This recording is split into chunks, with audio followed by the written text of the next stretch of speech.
Então a gente teve ontem, domingo, algumas manifestações aqui no Distrito Federal acerca dessa situação do Bolsonaro. Eu vi também que teve em alguns outros estados, acredito que São Paulo, em outros estados também teve, né? E aí, eu acho interessante a gente trazer essa notícia aqui de início, porque ao longo da live de hoje a gente vai conectar, eu acho que os temas eles vão se conectando ao longo da live de hoje de uma forma ou de outra, tá? Então, aqui para começar, a gente tem o seguinte, deixa eu só e abrindo aqui, ó. Direita faz ato em Brasília após operação da PF contra Bolsonaro. Ato aconteceu após o ex-presidente Jair Bolsonaro ser alvo da Polícia Federal de medidas restritivas impostas pelo STF. Apoiadores de Jair Bolsonaro realizaram na manhã desse domingo, 20/7, em Brasília, um ato em defesa do ex-presidente. A manifestação ocorreu após a Polícia Federal cumprir mandato de busca e apreensão à residência do ex-mandatário e ministro Alexandre de Moraes com o Supremo Tribunal. Aí aqui, aí aqui a gente tem alguns vídeos. Acho que não dá para voltar atrás. Mas assim, basicamente, a manifestação, pelo que a notícia traz aqui, ela reuniu por volta ali de umas 1.500 pessoas, isso aqui em Brasília, né? Então, estimado ali aproximadamente 1.500 pessoas. E um ponto que eu vi que foi muito debatido nas redes sociais, e até quero ir trocando essa ideia com o Henrique não, com o Arthur aqui, é o seguinte, o que eu vi nas redes sociais? Por um lado, a gente tem ali o Eduardo Bolsonaro falando que tudo que ele está fazendo é para acabar com a ditadura no Brasil. E aí os bolsonaros estão seguindo essa mesma linha. E eu vi pessoas argumentando, que ditadura é essa que você pode fazer uma manifestação? Porque geralmente em ditaduras você não pode se manifestar. E um outro ponto que eu vi também acerca dessas manifestações é o tema de, por exemplo, a pessoa está apoiando a taxação do Trump. Eu acho que esse é o ponto que assim me deixa mais intrigado, porque como que você apoia um país inimigo que está querendo prejudicar a sua economia e vai te prejudicar? E eu queria saber um pouco mais de você, Arthur, o que você acha acerca disso? Tá, primeiro vamos lá. Primeiro ponto que eu quero destacar é fato que se observa ali naquela manifestação, primeiro que 1.500 pessoas é um valor totalmente significante. Não que um valor maior fosse influenciar qualquer coisa na decisão do Alexandre de Moraes a essa altura do campeonato, mas é óbvio que tendo um valor de pessoas substancial ali, um volume de pessoas substancial, a pressão popular que poderia se fazer em senadores, por exemplo, seria muito maior. Mas, além disso, uma coisa que é importante observar é que é só o público do tiozinho e da tiazinha do Zap. Né? Você vê a maioria das pessoas ali no trecho que você colocou, pelo menos de cabeça branca. Então, é aquela questão da galera que já viveu um Brasil que ia ser a grande potência, o Brasil do futuro, nunca viu esse futuro chegar, se agarrou no Bolsonaro como sendo essa ideia de Brasil futuro prometido, de um Brasil melhor, e não consegue aceitar que foi enganado mais uma vez por mais um político. E aí tenta defender o Bolsonaro a todo termo.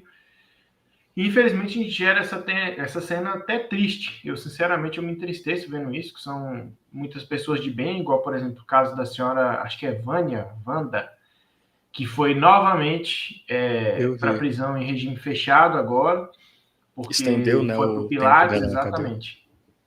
Então, assim, é muito triste. Óbvio que a medida do Alexandre de Moraes é totalmente desproporcional nesse caso dela. Não se justifica jamais. É uma medida totalmente autoritária e desproporcional com o que ela fez. Mas a gente vê muito desses casos assim e é triste. Agora, uma coisa que é importante observar é o seguinte. Todas essas pessoas que estão ali, elas não entendem, ou pelo menos querem não entender, que não adianta elas fazerem manifestação contra o Alexandre de Moraes.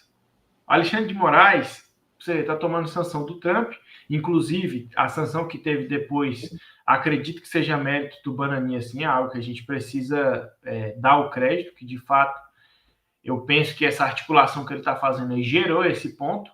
Agora, a gente não sabe até que ponto é mérito dele ou vaidade do Trump. Porque, pelo que o Trump já mostrou pra gente, ele é um personagem extremamente caricato, extremamente vaidoso, e por conta disso a gente não sabe até que ponto ele quer fazer uma queda de braço ali com o Alexandre de Moraes, obviamente uma queda de braço, com perdão da palavra, idiota, porque o Trump tem tudo no mundo que pode facilitar essa luta, e o Alexandre de Moraes está se esquecendo que ele é ditador, aquele dictator, como mencionam muito, inclusive o Renan nas lives, o dictator romano, que temporariamente tem esses superpoderes que foram concedidos aí pelo sistema, pela catedral, mas que isso acaba muito rápido. E detalhe, ele tem esses poderes de um país pequeno, agrícola, que não tem capacidade de defesa. Então, ele às vezes está esquecendo desses detalhes, e ele bater de frente com esse pessoal não vai ser legal e vai acabar saindo ruim para nós. E Sim. a maior parte das consequências disso, o povo brasileiro que vai surtir, que vai sofrer. E isso é que é triste. E o pior de tudo é que a gente vê as duas lideranças que estão encabeçando aí o bolsonarismo, que é exatamente o Jair Bolsonaro e o Eduardo Bolsonaro hoje, com essas manifestações que ele tem feito lá nos Estados Unidos. Você vê essas duas lideranças se lixando para o que está acontecendo ou deixando de acontecer. Muito pelo contrário, o Eduardo Bolsonaro ele já até mencionou numa entrevista recente que se tiver consequência e tal, beleza, pelo menos ele foi vingado. Ou seja, acaba com a economia do país, acaba com a maior parte do agro que apoiou eles, inclusive nas eleições, gera um caos tremendo, crise econômica, sim, etc. E assim, ele não está ligando para isso. E é triste que as pessoas não enxerguem isso. O que eu vejo é que, tipo assim, as três partes do que está acontecendo no Brasil estão errado. O Lula está errado, o Alexandre de Moraes está errado, o Bolsonaro está errado. O Lula está errado como? Porque a verdade tudo isso está acontecendo é por causa do Lula, não é por causa do Bolsonaro.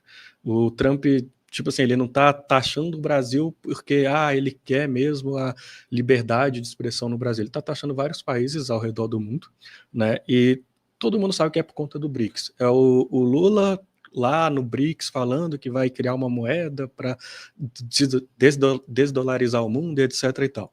Só que aí, de um lado, vem justamente, igual você falou, o filho do Bolsonaro que, por querer uma vingança, ele vai estar disposto a prejudicar toda a nação, né? Então, aí tem esse discurso. E do outro lado, você tem Alexandre de Moraes que simplesmente ele não, você que é advogado vai saber falar muito melhor do que eu, Arthur, mas ele simplesmente não segue o trâmite que é natural e é o correto de seguir de qualquer processo, né? Então, você tem ele como juiz, você tem ele como vítima, você tem ele como tudo, e a forma que ele está fazendo é incorreta. Eu acredito que até você consegue discorrer melhor sobre isso do que eu, nessa parte mais jurídica.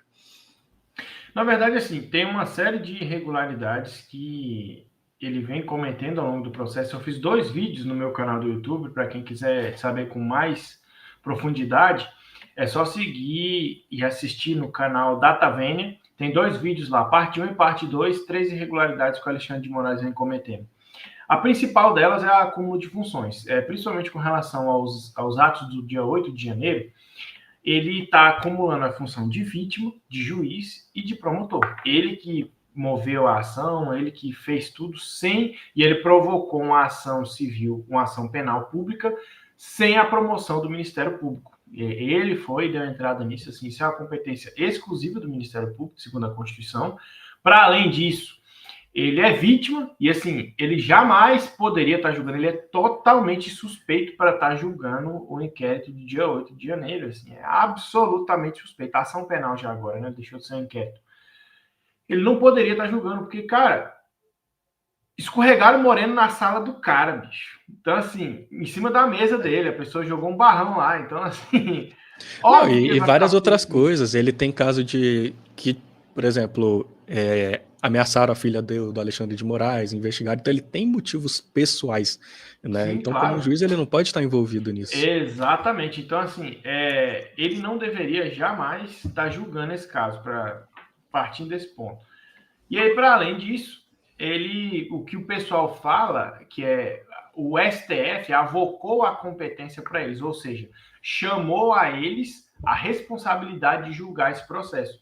E eles fundamentaram isso, salvo engano, no artigo 42 do Regimento do Supremo. E aí é onde eu explico lá no vídeo com mais detalhes. Se você observar, o artigo 42 do Regimento do Supremo não está acima da Constituição. A Constituição Federal é a norma soberana. Tem a pirâmide de Kelsen das leis, onde a Constituição está acima de tudo. Aí você vem logo abaixo as emendas constitucionais, depois as leis federais, e aí vai descendo decreto. Lá embaixo é que existe o regimento do Supremo e etc. Portarias e etc, etc, etc. Então, assim, na hierarquia das leis, o regimento do Supremo, apesar de o Supremo Tribunal ser a corte suprema do país, é a corte mais alta, não tem nenhuma corte acima do Supremo, apesar disso, uma norma de regimento interno do Supremo não é maior que a Constituição. E aí, ele tenta, com essa interpretação dele, dizer que, com base no regimento supremo, esse processo ele tem que ser julgado no Supremo porque foi um crime que aconteceu nas dependências do Supremo Tribunal Federal. Só que não deveria ser assim. A Constituição fala nesse caso que, como não tem as pessoas com foro de prerrogativa de função envolvidas nesse caso, até que sim, deveria ter esse processo. Ele deveria ser desmembrado e aí quem tem foro de prerrogativa de função julgaria no Supremo. Mas os demais, principalmente a maioria dos manifestantes e o pessoal que estava ali, todos eles deveriam estar sendo julgados em uma das varas criminais aqui do Distrito Federal, especificamente na comarca de Brasília, então, na circunscrição de Brasília. Então, assim, ele buscou o julgamento de um processo que nem é competência dele falando. E aí, assim, sim, o problema é, não tem mais para quem recorrer. E quem deveria entrar com a medida democrática, que seriam os senadores, não estão fazendo nada. E estão ali fazendo ceninha na rede social, em entrevista e etc. E o pessoal bolsonarista que apoia esse povo é cego, não enxerga e não cobra. Esse pessoal fala mesmo, você não falou que essa é a maior oposição? E nesse